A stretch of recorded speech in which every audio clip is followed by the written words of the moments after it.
na lang.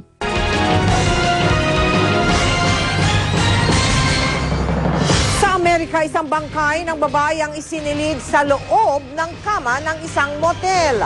Halos 2 buwan nang nawawala ang biktimang si Sony Millbrook.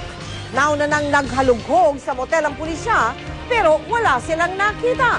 Pero dahil sa masangsang na amoy, muling hinalughog ang kwarto at natagpuan sa loob ng frame ng kama ang bangkay. Ayon sa may-ari ng motel, marami na raw ang umupa sa kwarto matapos ang pagkawala ni Millbrook. Suspect sa krimen, ang boyfriend ng babae na huli niyang nakasama sa motel. Naaalala niyo pa po ba yung dating aktres si Sita Astaos? Madalas daw pagala-gala na lang siya ngayon. Kamustahin natin siya sa pagtutok na ito ni Vicky Morales. Ako, anong kala mo sa Porselanang kutis, magandang tindig.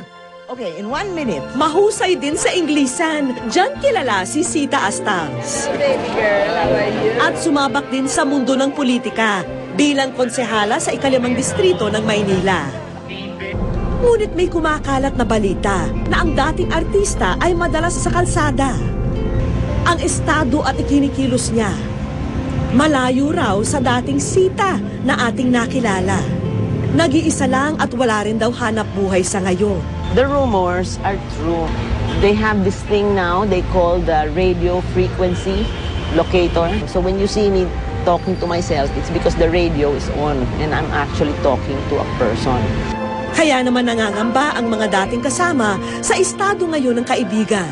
Siguro kung merong kamag-anak si Sita at mahal na mahal namin siya, so nananawagan kami sa relatives and talagang very very close kay Sita na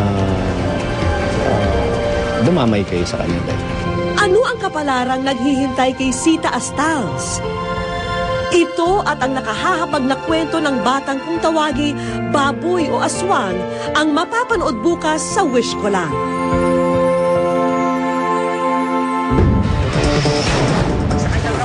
Naglabas ng warrant of arrest ang Court of Tax Appeals laban sa mga awit at negosyanteng si Claire de la Fuente. Ito'y dahil umano sa hindi niya pagbabayad ng tamang buwis para sa pag-aari niyang bus company. Sa tala ng Bureau of Internal Revenue, umabot daw sa 417 million pesos ang buwis na hindi binayaran ni de la Fuente mula 1997 hanggang 2004. 20,000 piso ang tinakdang piyansa. Hindi pa nagbibigay ng pahayag si de la Fuente ukol dito. Sa istorya kahapon, ilang taga-barangay Libertad sa Tayug, Pangasinan ang aminadong ginagawang pulutan ng pusa. Adobo ang kadalasang luto nito. Paglilinaw ng ilang taga-Tayug, di karaniwan ang pagkain ng pusa sa kanilang lugar at lalong hindi paboritong pulutan. Susunod! OFW na yan, inabutan ng panganganak sa aeroplano.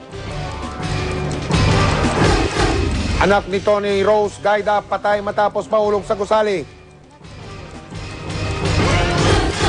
UP Sunken Garden nagmistulang dagat na mga lobo. Jeneline Mercado, ano kaya ang masasabi sa paghanga sa kanya ni Rocco Nacino? Malalaman natin sa